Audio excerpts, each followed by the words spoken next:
We are looking at one of my favorite castings in my collection. If you recall, a while back we did a restoration / custom on this E-type, and I'm not entirely done with it yet. I'd like to improve the front headlights as well as maybe do a couple things to the interior. And I've mentioned before that I travel a lot for work. This leaves me with a lot of time to think about things. And unfortunately, I'm not very creative at all. But I think I came up with something here, and I hope you enjoy it. So let's begin.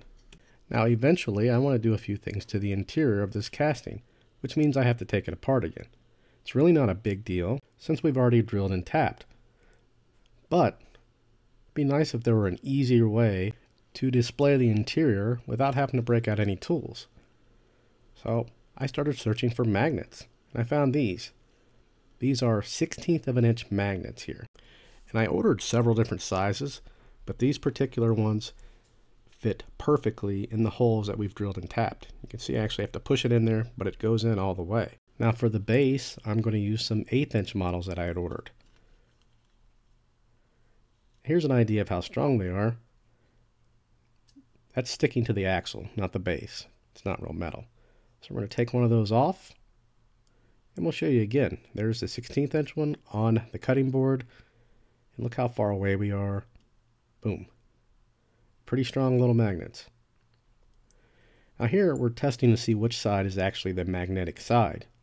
Although it'll stick on both sides, you want to make sure that you're putting them in the correct orientation, because when we put our smaller magnets against the bigger magnets, we want one side magnetic and the other side to be the non-magnetic side, because if magnetic sides are pushed together, they will force each other apart. See, we use some blue painter's tape, and we're setting the magnets in place. Here you see we have them both set in place. Now we're going to apply some epoxy. The tape is really to keep the epoxy from leaking on the other side, although it is holding the magnet as well. Kind of a twofold thing. We're going to dab some epoxy on the inside of those posts. Now this is more to build them up, because those posts are drilled a lot deeper than the magnet is tall. Now here's the completed base with both magnets installed. I may end up redoing this because I used a little bit too much epoxy. Now here's the magnetic strength. See, really good. Now if we flip it around, they're fighting each other. That's what I was talking about earlier. So you need to check the orientation of your magnets. Go ahead and permanently install the ones in the post, and we're just going to glue those into place. Really no epoxy needed. Now we can go ahead and actually just paint right over the magnets with one of our paint pens.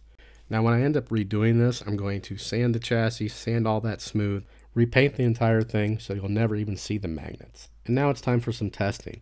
Now if you're looking for these magnets, I just did a Google search. I believe the manufacturer was K&J, and that's how I found them. I'd like to thank my top patrons, which are Harry Harkreader, Corbin Toll, Gary Burke, and Hot Wheels Guy. I'd like to thank everybody for the support.